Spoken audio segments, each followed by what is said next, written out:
Prince and High equivalent activities assignment 2. I'm going to talk about snowboard, bindings and boots. So first off, this is Capta 151 horoscope FK, where the 151 stands for how tall it is. It's 151 centimeters, so just under my chin, a little bit more. And it's quite a small board for me. You'd usually want one something around my size, about 5'11". You'd usually want a 158, because it gives you the most speed for how tall you are. I've chosen a smaller board because it's better for me, because I prefer to do park riding. Another feature of this board is the fact it's very bendy. So it bends quite a lot. The reason for this is because when you're riding a park, you want a lot of pop. So you want to be able to bend the board down really quick, then it bounces back up with a lot less effort, which means you can go a lot higher, a lot easier. And it also is a lot harder to snap the board. So this board is also, to lift it up here, is cambered. No, it's not, it's rocker. So pretty much it's flat here between the bindings.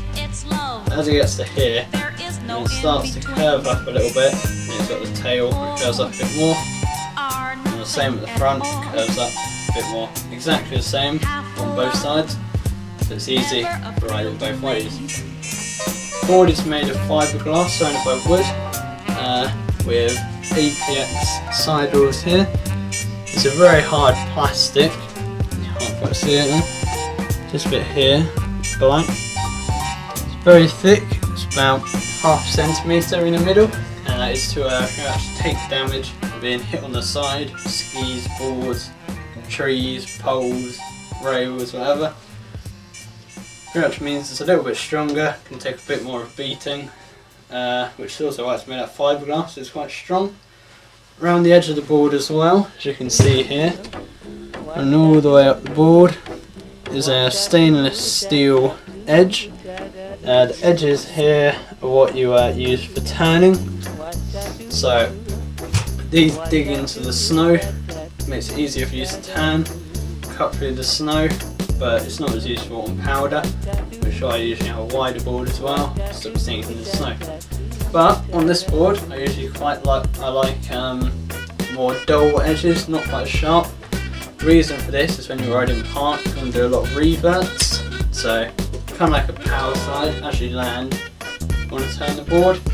And dull edges means it's less likely to catch. You can spin a lot easier. And combined with the camber, the rocker this way, it means you can revert a lot easier without catching your edges. Someone who races, on the other hand, would want a board curved like this, a camber board, where the contact points are here and down here.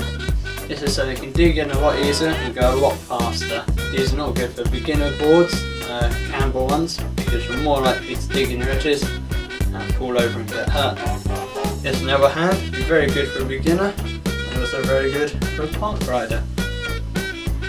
Another part of this board is this green thing here. This is a stomp pad. You can choose to get these, you heat them up, stick them on, and it's to give you more grip when getting off a lift. The reason for that is the board's very sliding with snow to be more slippy. So, just show you. So, as you're getting off the lift, you'll have your front foot in the binding here, and your back foot, you'll be sitting here right on the stomp pad there. The reason you want this there is because your back foot's not strapped in, gives you a bit more grip. So when you try and turn to stop after getting off the lift, you'll put a bit more weight into it to stop a little bit easier. So this board is also quite a light one, and it's easier to pop into the air. So whereas if you wanted a racer, they're still going to be very light as well, and they're actually starting to make carbon boards, such as the Jones split boards. A split board is one where it's two boards, well pretty much it's two skis stuck together, cut straight down the middle, that you can take the bindings off, attach them, you can walk up a hill, take them off, stick them together again, and and you have your snowboard back. Another feature you can't really see is their bindings are on. Just about see here, right there, is a hole. Under the bindings here, there is a, you can never get these ones up. There you go. There's 4 screws there. These screws go into the board and they hold the board down. So this board here has 8 holes. There's 2 here, 2 here, 2 here, 2 here. I have mine set in the middle, closest to the middle. This gives me a smaller stance, makes the board easier to rotate, which is better for me because I ride hard. Whereas if you wanted to race, you usually want a wider stance, spread your weight a bit more, and you'll be a lot more stable. Pick up the pad.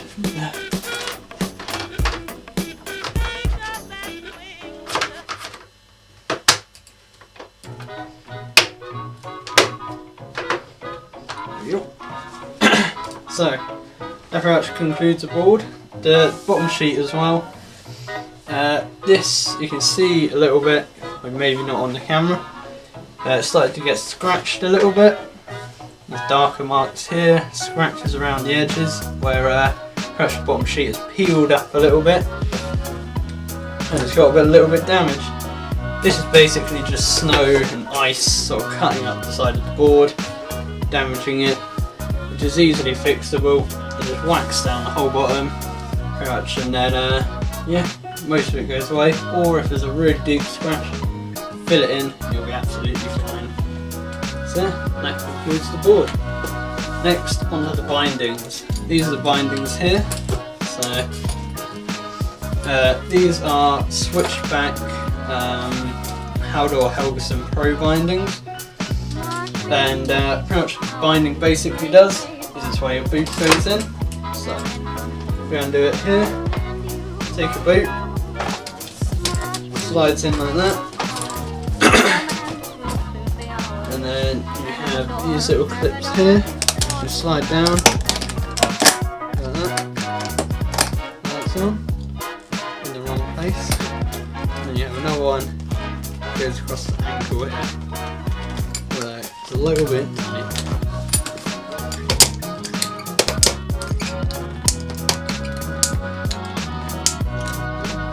And then so these will use to tighten it up here. And you have this little button here. You press down. It's pressed down. I'm confused looking at it in a different way. And you lift it up. And you pull it forwards. It slides off. And I'll put it where it's supposed to be. So, yeah. So that there is the binding with a boot in it. So there's some main components of the binding. You have your toe strap, which is here at the front. This goes over the toes, holds them in place while going down the mountain. You then have the main strap, which goes over the ankle, supporting the boot in place. It's pretty much the fundamental one. Without this, it's very hard to snowboard. You then have the base plate, which goes all the way around the back, supporting the heel, under the foot, and connects to the board itself. And then you have the back. This is a high wing back here, as you can see, it's got its little wing. This is so that when you're pressing, which is we lean the board really far back, like that, your foot can then lean against something so you can lean even further back. So that's the basic function of what a binding does. These bindings here, the reason they're very expensive is because they require no tools at all to use. As you saw earlier, I managed to take this out, and all you have to do is it's just a slide and pull thing. So you can take that out, the backrest as well here for your foot. You can press down the buttons here, out they come, and that is the foot strap taken out like that. So the board, this design here was Switchback's own design. It basically means that whenever you're on top of a mountain with a regular binding or board, you'd have to be getting out all your tools, trying to fix everything up. Whereas this, all you need to do is just snap it back into place. Yep, it's working again. And the same with this, it'll just slide back in. So pretty much the bindings are used to hold your feet in and in place. There's, as you can see here, get a bit closer. There's kind of like a little disc here, this circle. This disc connects the binding to the board. You have 4 screws, and the disc all the way around the edge has angles. So it goes 0 here, all the way around to I think it's 20 here, and then it resets, goes back to 0. There's a little mark on the, there's a little mark there, can't really see it, it's just worn off. There's a little mark there though, which indicates the front, the exact centre of the board. Mine is set to 15 degrees, positive 15 degrees, which means the binding is set out like this. And the back one is set to minus 15, so I have a duck stance like that, so both feet are bent outwards. This means that riding switch and regular, so running backwards and forwards, is a lot easier. The reason for this is because when you're going forwards, you'll have your foot angled to where you want to go, and then backwards, you still have an angle where you want to go. Very, very helpful. Other good features about this, which would be better than others, it's quite an old binding, unfortunately it's fallen to pieces of it, is it has metal straps that don't fill up with snow like the old ones, to clog up, because this mechanism doesn't work, and the snow will fill up and so it's binding basically just to fill in snow, hold you in place on your board. Other people, carvers with handles and quite a lot more. This is so you can go a lot faster, you can be more angled, more aerodynamic and down on the board, and as low as possible. All made from plastic, and each part can be replaced separately, so it makes it very cheap and easy to maintain.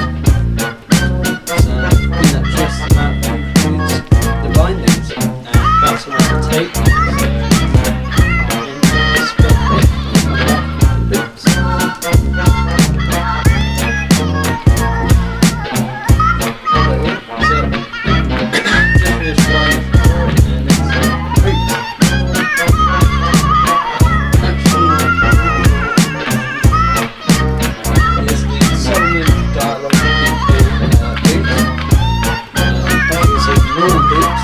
Lace-ups. These are all cords, which means winter will be a lot nicer to screw up and the boots a lot quicker and they stay up for a lot longer, which is one of the reasons why I got them. So first off, you notice the boots, they're absolutely huge. There's perfect. Size 8, I believe, and they're the perfect size. They're pretty much what you have. You have the outer shell of the boot, which is protective mostly and style. So there you got the tongue that comes out, and you also have an inner bit here. I won't pull it out because I have no idea how to get it. Pretty much what this is a very soft inner bit, which is just like in your shoe where you have the insole, but it goes all the way up. You need it to be very soft, very warm, and very cold at the mouth.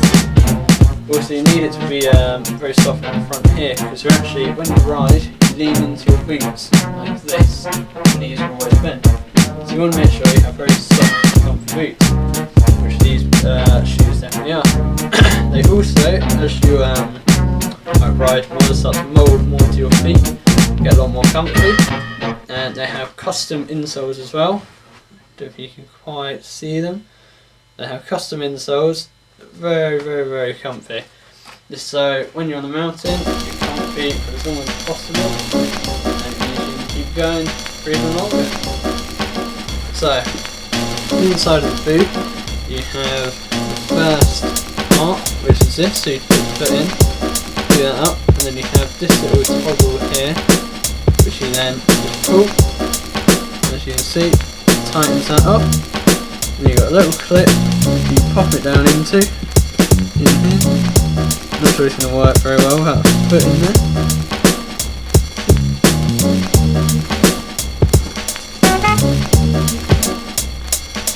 There you go, so that's now held in place. And then you tuck that down in here, and then you have the outside of the boot, which you then have this bit. So you usually put your foot in, put it as tight as you can, and then it's simply just your crisscross over to go in here, pull tight, and then the other string you go across the other side, pull tight, across the end, tight, and one last time across, and you pull tight. So that's all the slide done, and then you have this little mechanism here in the middle. You then go through here, and it clips on, very simply like that. And then here, that's clipped on. Oh, stuck my finger in there. And then this has a little clip. Here's a new boot, and you're ready to go. So it took a little bit longer than usual because I didn't have my foot in there. But it means it's very quick, it's very easy. So if you're on top of a mountain, standing in your shoe, it's not a problem to actually take it off, get some back on because it's so quick. Laces, on the other hand, they're not quite as efficient, they come down quite a lot. You usually can't get them quite as tight. Why these boots are really, really good. And why this mechanism is so nice is having the full strings. That's it, you would have a handle on the back here, so when you put your foot in, you can pull against it. It gives you a bit more force when you get in, and it's going to be snug as well, because it stays on, it's all possible. Bottom of the shoes here, the tread, you see it's very deep, quite a big solid sole. This is so to absorb the impact as well when you're landing. It doesn't take much, it's absorbing more compared to your ankle, so not all the impact's going up here, it's being dissipated around the boot. Also a nice deep tread, gives you more grip when walking around in the snow, on the ice, so that's quite nice. There's also, these boots are quite flexible. They may not look like it because my foot's in there. You can actually bend these ones quite a lot. The reason for that is they're more of an all mountain / park sort of boot. The reason you want more flex in a park boot is because, once again I've said, you want to be leaning back quite a lot, bending into things when you move around. And lots of flexibility and easy movement to move around while doing tricks and stuff. So you want a much softer boot overall. People who like carving, racing, that have very solid boots, almost like a ski boot kind of thing, because they can lean all the way over into the hands, but they keep the ball absolutely perfect on its head. Whereas this, it gives you a bit more leeway to move, a lot more comfort while leaning, and it also helps help you lean without bending it too much, keep it in nice shape. It's also very solid outside as well, and yeah, to just put towards the skis and stuff. So, to the evaluation of everything, this board, stuff here, I would say, very, very good. I got it for £150, shipped over from Germany, and it's very good for what it does. Because it's a park board, it has a flex arm too, so you can bend it really easily. APX blast wheels, so it's very strong on the sides. Stainless steel edges, like most boards have, so it's very strong, cuts through snow really easily. Nice bottom sheet, nice graphic. Bottom sheet is also taken quite a few hits, but it's held up nicely. Only downside I would say is it's a little bit flimsy in places, such as down here on the bottom. You can see part of the, can't the light so bright, you see part of the plastic is starting to come away down there. This is because when it's got really cold, water's on there, frozen, it's popped back up. So I would say the top sheet is quite flimsy, so it has taken down very easily. but it is expected to stand on the left line. Kids, learners, sometimes like cycle, walking to happy board. So I say it's very important to output it all.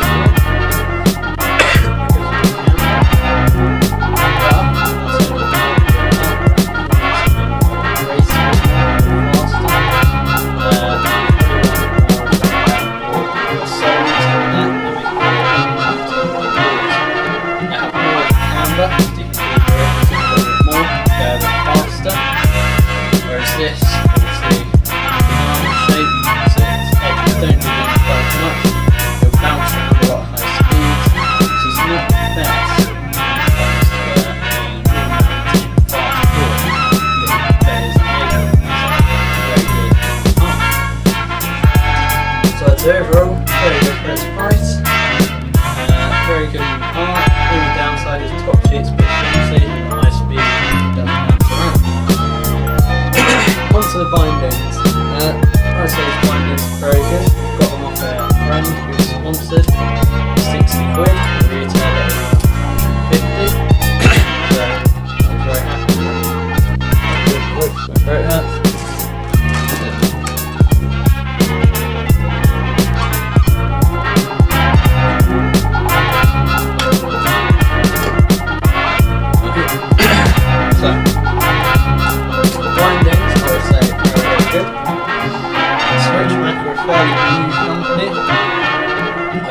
Of having just buttons and stuff pressed to get everything out. It's an amazing idea. Means at the top of the lift, something's coming loose, you can easily just pop it back in. No need for carrying screwdrivers, tools, anything like that. It's already here, it's on board, buttons and stuff like that. The wing high back too. Pressing, leaning into your turns a lot more. It's a lot nicer. Metal on the binding strap, very nice. Froze up in the cold weather, absolutely useless. Covers over the top as well. The toe strap is shaped to your toes, really good for that. And the padded ankle strap as well, the mould the shape of your boot. It has a cover, the strap itself to go into both of them. So it keeps the snow out mostly. Keeps the binding working very well.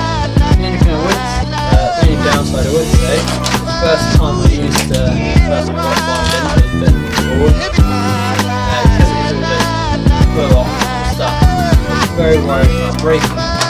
Because I didn't know how much force to use. And you do have to put quite a bit of force in to eventually get them out. So the only downside is also very, sometimes it's a bit worrying. It's a little bit of backing around and get used to where everything goes as well, pieces together. But once you know how it goes, it works very, very well. So it's a hard binding. It also like forward have a lot of flexibility and keep there's a lot of flexibility to move around.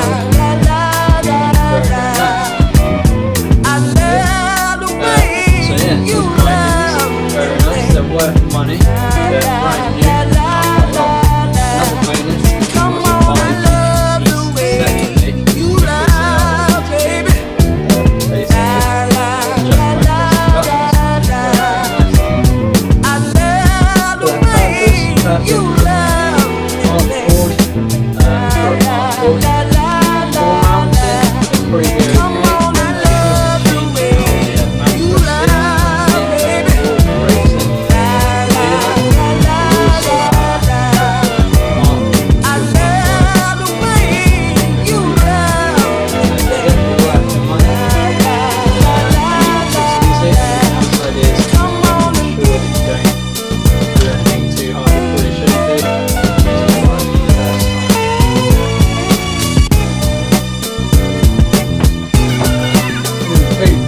overall, I would say very good. Pretty strong, sturdy. The filling system for everything, really, really nice. Have the strength here.